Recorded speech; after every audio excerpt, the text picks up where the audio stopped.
Hello students, in this video of class 12th economics, we will be discussing the failures of planning in India.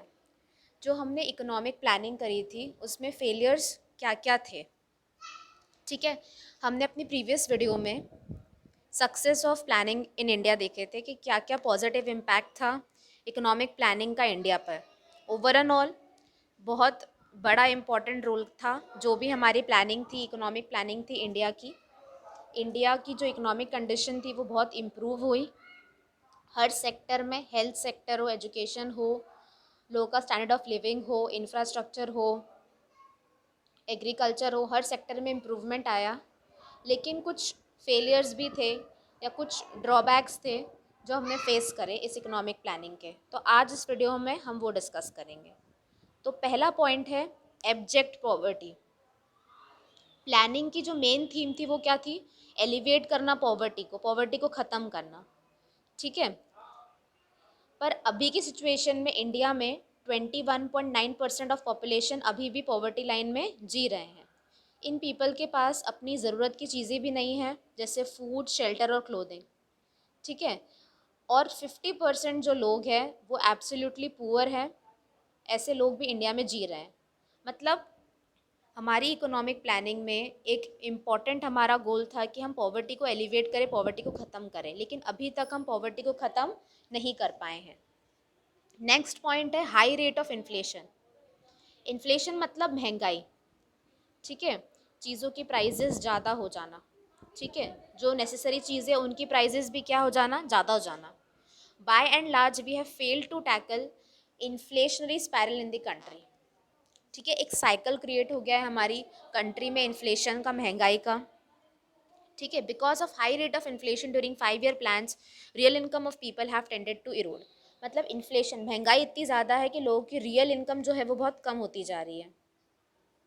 और जो economic divide है, जिनके पास money है और जिनके पास नहीं है, वो भी क्या है, बढ़ता जा रहा है। मतलब अमीर और गरीब के बीच में जो गैप है वो भी क्या हो रहा है, इंक्रीज होता जा रहा है। First plan is the only exception when price level slided down. First plan में हमारा जो प्राइस लेवल था वो कम था, बाकी सारे प्लान्स में हमारे प्राइजेस हमेशा बढ़े ही हैं। मतलब महंगाई हमेशा बढ़ी ही है।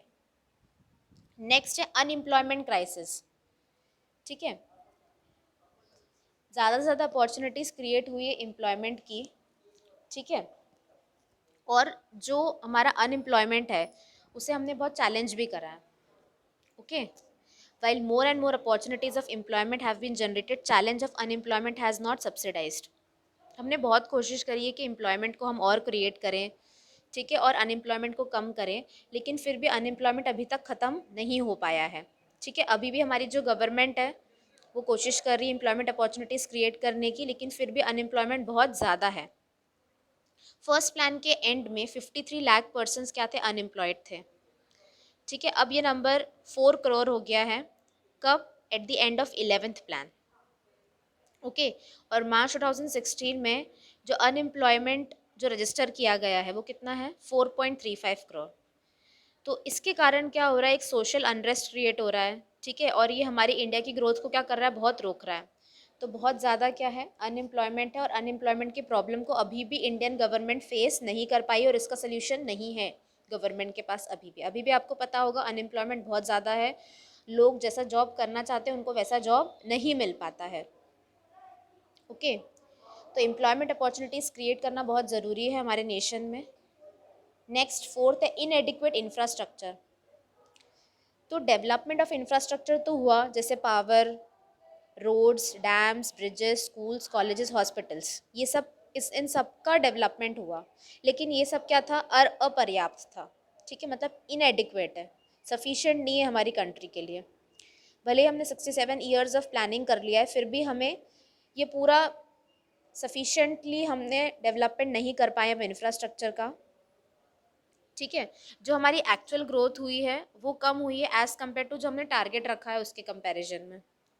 ठीक है, अब शॉर्टेज ऑफ पावर के कारण भी बहुत सारी प्रॉब्लम्स होती है। इलेक्ट्रिसिटी की प्रॉब्लम के कारण भी हमारी ग्रोथ और डेवलपमेंट बहुत रुकता है।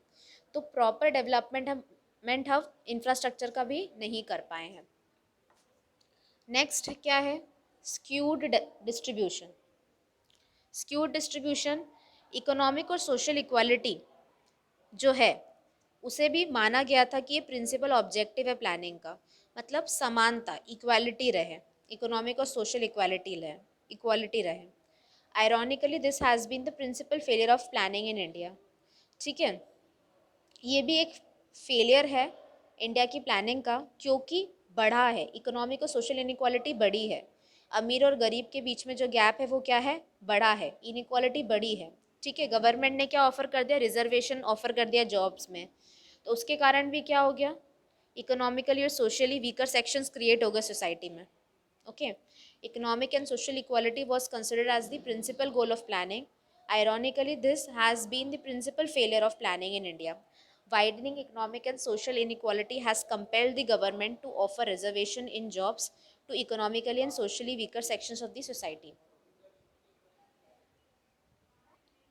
देखिए, इकोनॉमिक इनइक्वालिटी में क्या आता है, रिच और पुअर पीपल के बीच में गैप। ओके, तो आपको जैसे डायग्राम में दिख रहा है, एक अमीर पर्सन और बहुत सारे गरीब। तो इंडिया में क्या हो रहा था, रिच रिच होते जा रहे थे और गरीब गरीब ही रह रहे थे। तो गवर्नमेंट को करना ये चाहिए कि रिच से मनी लेकर जो पुअर है उनमें डिस्ट्रीब्यूट करना चाहिए। तो इस तरह से क्या होती है, इनइक्वालिटी कम होती है। फिर भी हम इस इनइक्वालिटी को कम नहीं कर पाए, और जो सोशली जो सेक्शंस, जो डिस्क्रिमिनेशन होता है रिलीजन के बेसिस पर, उसके कारण भी क्या था, बहुत सारे सेक्शंस ऐसे थे जो इकोनॉमिकली पीछे रह गए थे। तो उन सेक्शंस को क्या दिया गया, रिजर्वेशंस भी ऑफ़र किया गया गवर्नमेंट के द्वारा, जिससे वो आगे बढ़ें। ठीक है, फिर भी इतना हम उस चीज़ को कम नहीं कर पाए। तो ये एक फेलियर रहा हमारी प्लानिंग का इंडिया में। फेलियर्स के हमने 5 पॉइंट्स डिस्कस कर लिए। ओके, तो जो एक्सपर्ट टीम थी यूनाइटेड नेशंस ऑर्गेनाइजेशन की, उन्होंने क्या ऑब्जर्व करा कि जो शॉर्टकमिंग्स थी प्लानिंग की इंडिया में, वो किस में थी, इम्प्लीमेंटेशन और इन्फोर्समेंट में। मतलब हमारी प्लानिंग तो बहुत अच्छी थी, लेकिन जब हमने प्रैक्टिकली वो चीज़ें इम्प्लीमेंट करी, ठीक है, तो उसमें क्या हुआ, बहुत सारा एडमिनिस्ट्रेटिव इनएफिशिएंसी थी, डिसऑनेस्टी थी, ठीक है, रेड टेपिज्म था, करप्शन था। इन सभी रीजंस के कारण हम उसको प्रैक्टिकली इम्प्लीमेंट नहीं कर पाए। ठीक है, तो भले ही इतनी अच्छी प्लानिंग के होने के बावजूद भी ये सब कारणों के कारण, रेड टेपिज्म, ठीक है, इनएफिशिएंट एडमिनिस्ट्रेशन, डिसऑनेस्टी, करप्शन, इसके कारण हम क्या कर पाए, उस सक्सेसफुली इम्प्लीमेंट नहीं कर पाए। तो ये जो ओवरऑल फेलियर था इस स्ट्रैटेजी का, प्लानिंग का 1991 तक, उसके बाद क्या हुआ, गवर्नमेंट ने एक नया टर्न लिया, एक यू टर्न लिया, और उसने क्या करा, जो उनकी पॉलिसी थी कंट्रोल और रेगुलेशन की, उसे उन्होंने ख़त्म करा। और फिर वो किस तरफ चले गए, मार्केट ड्रिवन ग्रोथ प्रोसेस में चले गए। मतलब डिमांड और सप्लाई के हिसाब से चीज़ें होंगी। मार्केट को उन्होंने ओपन कर दिया, इंडिया के मार्केट को ओपन कर दिया। दूसरी कंट्रीज़ भी इंडिया में आकर अब ट्रेड करने लग गई 1991 के बाद। जो गवर्नमेंट थी हमारी, वो क्या लेकर आए, एक न्यू इकोनॉमिक पॉलिसी लेकर आए, जिसमें नई पॉलिसीज़ या प्रोग्राम्स थे ग्रोथ और डेवलपमेंट के लिए। ओके,